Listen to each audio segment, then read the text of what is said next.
Hey everybody, just wanted to do a quick video about a couple of products that were released today or announced today. Um, so first off, uh, if you haven't been following the story as of yet, this is a little bit of a spoiler, so if you don't want to hear about it, skip to about halfway through the video. But they did announce that they're going to be doing a signature spellbook for Gideon Jura. They did one for Jace Beleren a little while ago. They're actually really nice kind of alternative versions of a bunch of cards. They're all reprints, so nothing new. But a lot of them are just really gorgeous. I am a designer as a background, so I really like these and kind of the uniqueness of them. But considering that Gideon does die, they kind of wanted. It seems like they wanted to announce this as kind of like a obituary type piece. So here we have the actual Gideon Jura card that's going to be released for this set. It is the 5 mana Gideon Jura Planeswalker, +2 destroy target opponent destroy target opponent's turn. I want to apologize in advance. I am really tired. I've been up way too early, I got up way too early. Words are hard when you're tired. I got up way too early, and I got home after a show, and I was like, I want to just do this, and get it out there, which is why this is being recorded at 10:30 and probably going to be up around like 11:30. Anyway, Gideon Jura, 5 mana, 3 and 2 white, +2 during target opponent's next turn. Creatures that player controls attack Gideon Jura if able. -2 destroy target tapped creature. And then 0 until end of turn, Gideon Jura becomes a 6/6 human creature that's still a planeswalker. Prevent all damage that would be dealt to him this turn, and he enters with 6 loyalty. So pretty typical kind of Gideon-esque planeswalker. It is the kind of original one. A lot of other versions of Gideon have had this type of ability on it.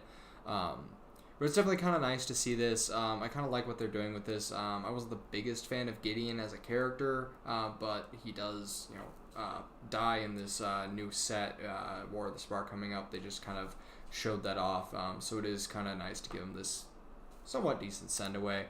Martyr's Bond, 6 mana enchantment. When Martyr's Bond or another non-land permanent you control is put into a graveyard from the battlefield, each opponent sacrifices a permanent that shares a card type with it. Then Path to Exile. This is a really, really good commander card. So if you're into commander at all, this is kind of makes it worth it already, because this is just a really nice version. I think the actual original, just straight normal Lorwyn Path to Exile is about $10 too. So this gives you a couple of nice cards just off the bat. 1 mana instant, exile target creature. Its controller may search their library for a basic land card, put that card onto the battlefield tapped, then shuffle their library. Next up is Rest in Peace, which is actually what's really cool about this is the statue of Gideon in the same pose that he takes when he's doing the his oath for the Gatewatch, and actually the quote on the bottom is "I will keep watch," which is part of kind of what the kind of taking the oath means. So I think this is kind of a nice tie-in. Again, not the biggest fan of the Gatewatch kind of character arc, or really Gideon as a character, but I think this is kind of a nice kind of lean into that and kind of touches on some of that lore. So I think these are really kind of well done. 2 mana enchantment. When Rest in Peace enters the battlefield, exile all cards from all graveyards. If a card or token would be put into a graveyard from anywhere, exile instead. So kind of a typical graveyard shutdown white enchantment type of ability. Shielded by Faith, 3 mana enchantment aura. Enchanted creature has indestructible, and whenever a creature enters the battlefield, you may attach Shielded by Faith to that creature. Kind of fun one here. And what's cool too is they've been doing kind of showing off Gideon and some of the story points that he's made. Which one was this? This is him fighting Ob Nixilis. This one, of course, is kind of a reminiscent of him taking his oath. I think this is on Innistrad and him fighting a bunch of werewolves, would be my guess. Not quite sure. This looks like Zendikar and him facing down a horde of Eldrazi, but this is 6 mana enchantment. A lot of enchantments in this one. Creatures you control have double strike and lifelink. Um, this is him on Amonkhet when he first kind of meets Oketra. If a creature, if you control a creature, damage that would reduce your life total to less than 1 reduces it to 1 instead.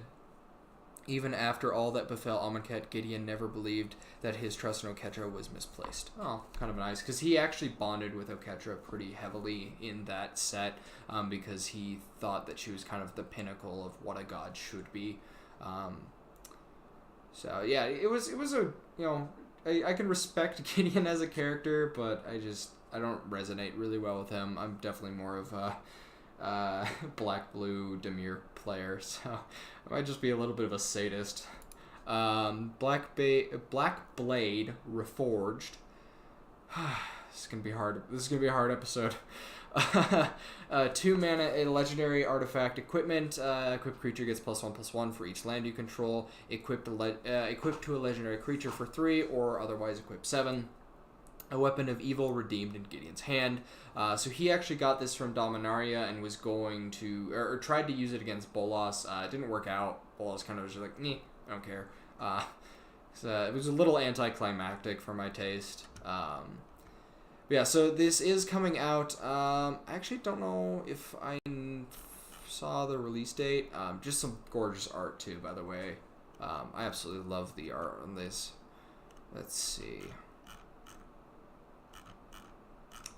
Yeah, I straight up just don't know.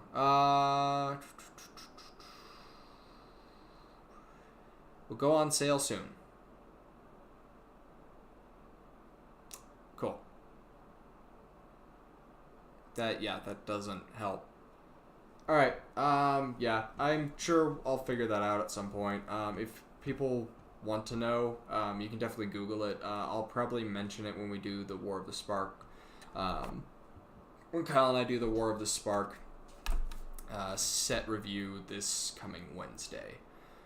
Then next up, there was also War of the Spark Mythic Edition. So for those of you who are a little newer to the scene or haven't heard of this, Magic the Gathering has started doing these Mythic booster boxes where they have 24 packs, 8 of which have these kind of masterpiece planeswalkers.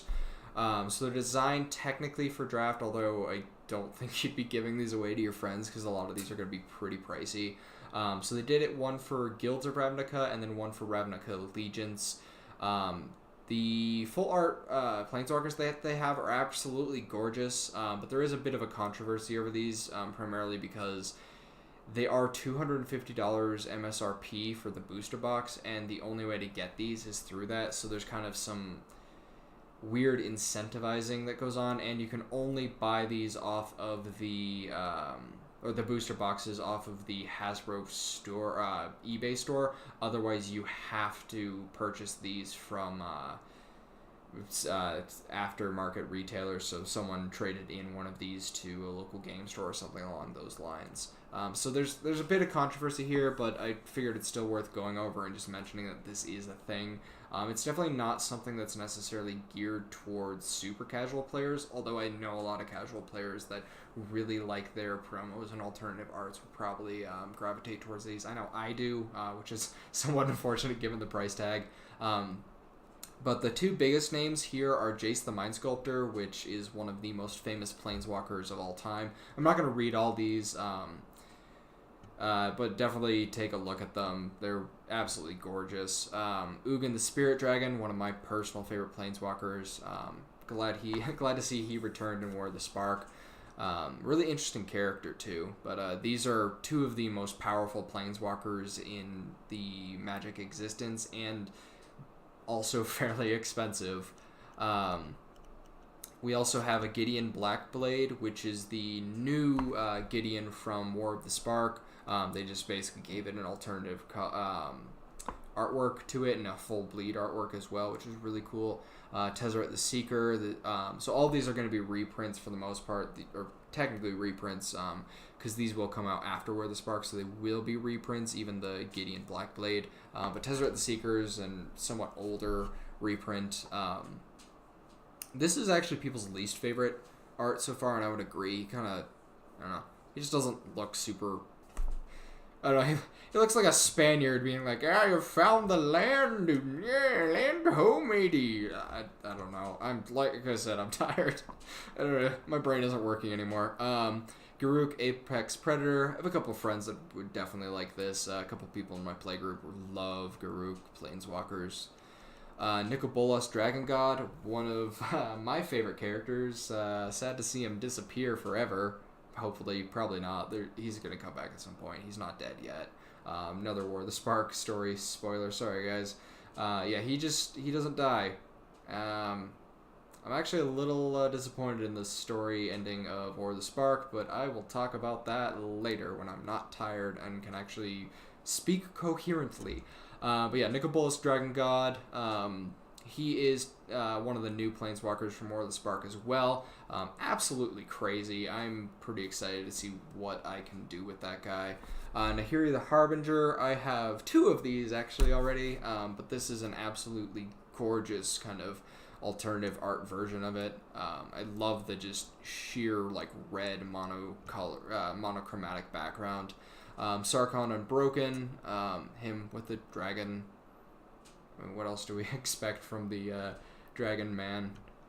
But yeah, so these are a very limited quantity. You can read this here if you like, but very, very limited quantity, and you have to buy them off of the Hasbro eBay store. And they're only, like, basically, if you want one of these, you have to jump on it right away. That's basically what it is. I'm hopefully going to try to get one, and let us know if you would like us to do an unboxing of it, because I'd be happy to do that on this channel with Kyle, and I'm sure he'd be down as well. He's not here because I think he's playing video games, let's be honest. I gotta read my notes. This is why you take notes, kids, so while you're up at, some ungodly hour, you can actually read it and know what you're trying to do. Go to class, take notes. It's worth it. Anyway, so yeah, I think that's it. The one big thing I do, Kyle and I are talking about and want to mention is we are shifting away from using Twitch for our primary live streaming platform and thinking of moving to YouTube Live, primarily just due to content issues. We're not really a gaming channel, and Twitch is definitely more more geared towards streaming games. So we might still use it, and we still have the account. So for Arena. So if you'd like to see some Arena gameplay, we're definitely happy to jump over there and do a little bit of that. But for the most part, we're going to be doing our actual videos on YouTube Live. It will still be about the same time, 7:30 p.m. Wednesday, and then these ones, the In Response ones, will still be a little kind of freeform, just as things come up, like these 2 new products. And then, as always, as we've kind of been talking about the past few videos, it definitely helps us a lot if you subscribe. We really want to try to build this channel, build a community. Really just right now, subscriptions are the best way to help us out if you like what you're seeing. And if you have any comments or questions or anything you want to discuss, feel free to leave a comment. We want to interact with you. We want to talk to you guys. As well as if you have something that's a bit longer or more personal, send us an email at alternativemtg@gmail.com, and we'll get back to you as soon as possible. And I guess to the viewers as well, are you planning on getting either of these products that we discussed tonight? The signature spellbook for Gideon or the War of the Spark Mythic Edition. We'd love to hear what your opinions are on these, and again, whether you're going to be getting them. But anyway, sorry for the late night crazy Brendan video. Hopefully it was not horrendously painful to watch, but see you guys.